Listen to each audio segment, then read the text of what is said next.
Halo, assalamualaikum warahmatullahi wabarakatuh. Nama saya Sally Kurnia Mulia Putri, dari kelas PA pagi. Saya akan menjelaskan tentang analisis tapak. Tapak adalah suatu wilayah atau lahan atau di mana tempat suatu fungsi atau fasilitas atau bangunan yang akan dibangun dan didirikan. Dan perencanaan tapak adalah suatu proses perencanaan tapak atau site untuk mengolah tapak atau bentang dan fasilitas atau bangunan yang saling berkesesuaian. Pertama, ada data tapaknya. Di sini lokasi tapaknya yaitu di Jalan Muhammad Kahfi 1, Cipedak, Kecamatan Jagakarsa, Kota Jakarta Selatan, daerah khusus Ibu Kota Jakarta, dengan kode pos 12630.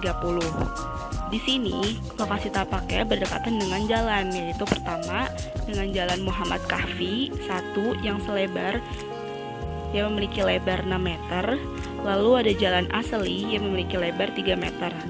Lalu di sini juga batas wilayah Kecamatan Jagakarsa tersebut pada bagian utara berbatasan dengan Jalan Marga Satwa, Jalan Sagu, Jalan Jo, Jalan TB Simatupang, dan Jalan Pol Tangan. Lalu pada bagian selatan berbatasan dengan Pilar Batas atau Desa Pondok Cina, Kukusan, Tanah Baru, Kota Madia Depok, Gandul, Kecamatan Sawangan, Bogor. Lalu pada bagian timur berbatasan dengan Kali Ciliwung, dan pada bagian barat berbatasan dengan Kali Krukut. Bisa dilihat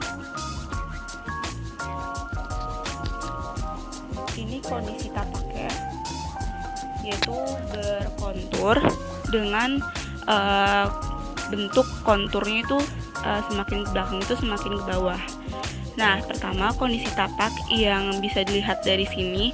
Pertama, tapak tersebut memiliki lahan berkontur dan posisi tapak ini tuh berada di antara dua sisi jalan yaitu Jalan Muhammad Kahfi dan Jalan Asli.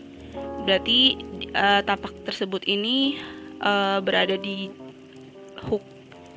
Terus ada yang ketiga, yaitu berada di dekat jalan dengan tingkat kebisingan yang tinggi. Jadi Jalan Muhammad Kahfi 1 dan Jalan Asli ini jalan yang lumayan ramai dilewati oleh beberapa kendaraan. Kalau Jalan Asli memang kecil, hanya lebarnya 3 meter. Tetapi untuk Jalan Muhammad Kahfi ini dia lebarnya 6 meter, jadi ada dua arah. Yang satu ke arah Pondok Labu, yang satu ke arah Cipedak Raya. Selanjutnya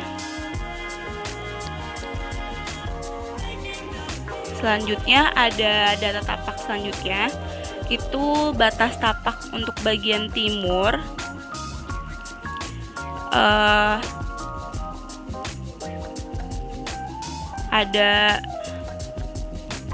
untuk bagian timur ada Jalan Muhammad Kahfi, lalu untuk bagian barat ada rumah warga, dan untuk bagian selatan ada Jalan Asli, lalu untuk bagian utara ada salon.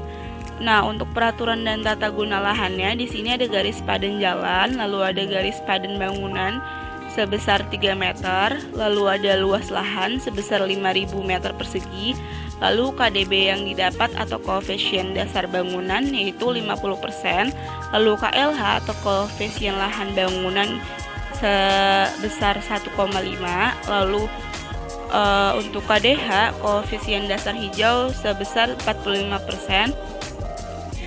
Lalu untuk posisi pohon existing, pada bagian timur tapak terdapat pohon pisang, lalu pada bagian utara tapak terdapat pohon kelapa, begitu juga pada bagian selatan terdapat pohon kelapa, lalu pada bagian barat tapak terdapat pohon mangga. Selanjutnya ada analisa matahari. Di sini kita bisa lihat matahari muncul dari timur ke barat. Ya, bisa dilihat. Lalu Bagian yang sedikit terkena matahari tentunya pada bagian utara dan selatan, yaitu yang berbatasan dengan salon dan jalan Aselih tadi. Nah, sinar matahari ini tuh berasal dari timur dan barat.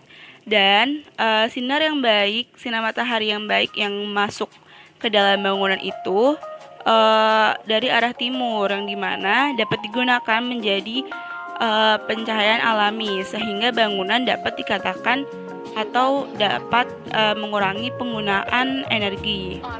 Lalu sedangkan penyinaran matahari yang kurang baik yaitu dari arah barat, karena jika berlebihan masuk ke dalam ruangan pada bangunan ini, maka akan mendapatkan radiasi matahari yang berlebihan. Lalu untuk cahaya pada pagi hari yaitu atau dari arah timur ini berkisar pada pukul 7 sampai 11 pagi. Lalu pada cahaya pada sore hari berkisar pada pukul 14 sampai 18. Dan ini bisa dilihat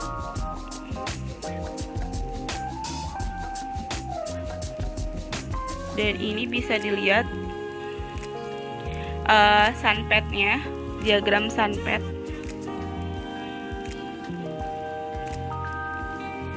Yang warna biru ini bisa kita lihat, ini diagram sunpad. Lalu untuk selanjutnya, sebelumnya itu adalah analisa matahari. Selanjutnya ada tanggapannya, yaitu penggunaan tritis pada bangunan untuk menanggapi analisis yang tadi. Ya, kenapa harus kita menggunakan tritisan?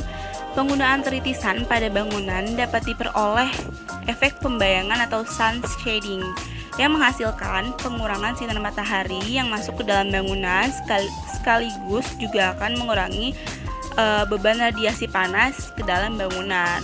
Lalu ada juga penggunaan barrier berupa tanaman atau pohon pada ruang luar. Jadi ini bisa digunakan sebagai bayangan gitu. Jadi lingkungan bangunan ini akan terlihat rindang dan asri. Contohnya bisa digunakan pohon tanjung atau pohon ketapang kencana.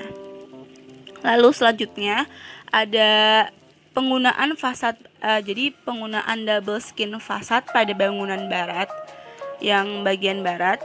Kenapa begitu? Karena pemasangan double skin fasad itu untuk mereduksi panas yang ditimbulkan dari cahaya matahari.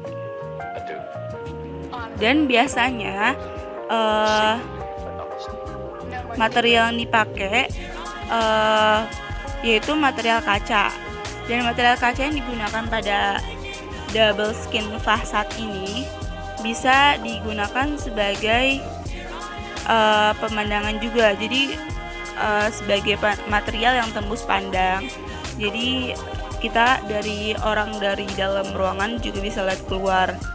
Dan jenis kacanya itu biasanya yaitu double glass low A, karena kaca tersebut itu lebih unggul dibandingkan jenis kaca lainnya dalam menangkal radiasi panas matahari.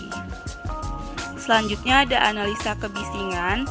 Bisa dilihat ini untuk ke arah Jagakarsa itu ke arah utara, dan untuk ke arah Cibadak Raya itu ke arah selatan. Garis yang berwarna merah ini menunjukkan tingkat kebisingan tinggi. Lalu untuk garis yang berwarna biru itu tingkat kebisingannya rendah. Lalu untuk garis yang berwarna kuning itu tingkat kebisingannya sedang. Nah, analisa dari tapak ini yaitu tingkat kebisingannya tinggi karena terdapat jalan yang ramai dengan kendaraan roda 4, motor, serta kendaraan umum. Jadi pada garis yang merah ini itu adalah jalan raya, yaitu Jalan Muhammad Kahfi 1 tadi. Itu dapat dilalui oleh kendaraan roda 4, motor, dan kendaraan umum. Lalu analisa selanjutnya, serta pada bagian barat terdapat pemukiman padat warga yang menyebabkan kebisingan dengan tingkat sedang. Lalu tanggapan dari analisis kebisingan tadi adalah meletakkan ruangan pada bangunan dengan memperhatikan letak sumber kebisingan tinggi agar pengguna dapat merasakan kenyamanan pada setiap ruangan. Jadi di sini kita harus menggunakan penzoningan dulu untuk meletakkan ruangan mana yang memang harus didekatkan dengan kebisingan tinggi atau dijauhkan dengan kebisingan tinggi. Malah harusnya apakah ada ruangan yang memang publik tapi tidak memiliki kebisingan tinggi, itu juga harus kita perhatikan. Lalu selanjutnya kita dapat menggunakan vegetasi hijau dengan daun yang cukup lebar dan bulat sebagai buffer dari sumber kebisingan. Buffer ini sebagai kayak penahan juga, pereda kebisingan, yaitu bisa dipakai lebar daunnya tuh yang lebar dan bentuknya tuh pohonnya yang bulat. Dan di sini ada contohnya yaitu pohon tanjung atau pohon Plumeria alba. Nah, pohon Plumeria alba ini juga bisa sebagai dekorasi luar ruangan juga. Jadi dia penambah warna pada ruang luar tapak tersebut, jadi menambah dekorasi juga. Lalu ada analisa pencapaian atau akses dari luar tapak, yaitu analisanya terdapat pasar dari arah Pondok Labu dengan aktivitas manusia yang cukup ramai dengan jarak 130 meter dari tapak. Jadi dari arah Pondok Labu itu dapat kita temukan terdapat pasar. Jadi pasti dalam pasar tersebut juga memiliki aktivitas manusia yang cukup ramai juga. Jadi sehingga banyak juga orang yang ke sana. Lalu ada jalan arah Pondok Labu itu tergolong ramai dikarenakan terdapat pasar, minimarket yaitu Indomaret, dan masjid yaitu Masjid Asyakirin, sehingga aktivitas manusia tergolong padat dan ramai. Lalu ada jalan menuju Pondok Labu dan menuju Cipedak Raya merupakan jalan utama sehingga tergolong ramai oleh motor, mobil, dan angkutan umum. Jadi ini ya daerah sini ini tuh Jalan Muhammad Kahfi dan ini Jalan Aseli.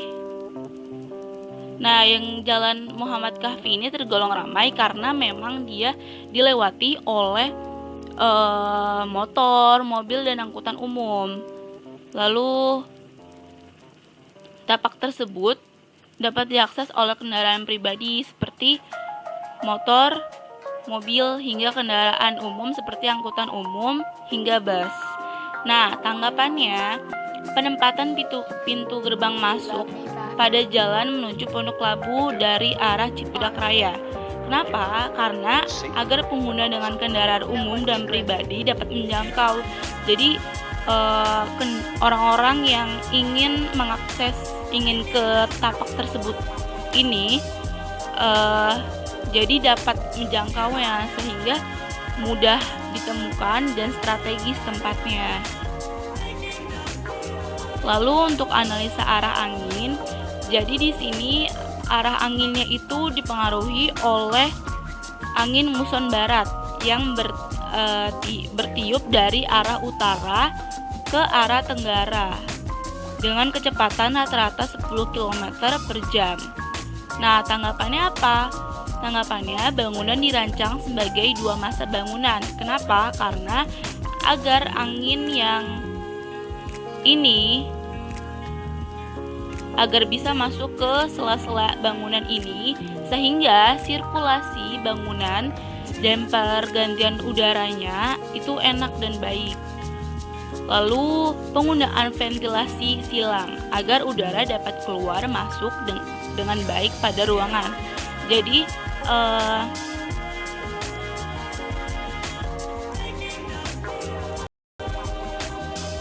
lanjut Kenapa ventilasi silang? Karena Indonesia itu kan merupakan wilayah tropis kan, jadi cenderung lebih panas. Maka sebaiknya itu bangunan memiliki ventilasi silang agar bukaan ini tuh dapat menjadikan sirkulasi udara atau perputaran angin dalam ruangan bisa berjalan dengan terus-menerus tanpa henti. Dan ventilasi silang ini juga dapat mengurangi penggunaan energi pada bangunan. Jadi bisa dikatakan sebagai penghawaan alami. Jadi bagus untuk mengurangi suhu pada ruangan tetapi secara alami. Jadi penggunaan AC juga dapat berkurang dengan ventilasi seperti ini, sistem ventilasi seperti ini. Lalu ada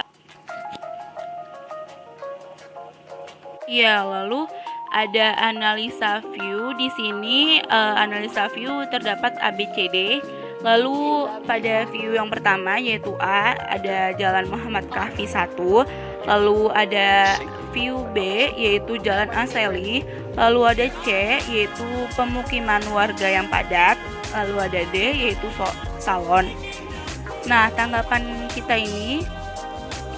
tanggapannya berupa penggunaan taman vertikal sebagai pemandangan buatan bangunan. Kenapa? Karena di tapak tersebut juga tidak ada pemandangan alami yang dapat digunakan sebagai best view. Jadi di sini kita akan menggunakan pemandangan buatan, yaitu yang dapat kita ambil dari taman vertikal, atau bisa kita ganti sebagai pemandangan buatan itu bisa dapat kita ganti melalui kayak kolam ikan, air mancur. Karena kenapa? Karena kolam ikan, air mancur juga bisa memberikan suasana asri dan sejuk. Sekian presentasi analisa tapak dari saya. Semoga bermanfaat. Wassalamualaikum warahmatullahi wabarakatuh.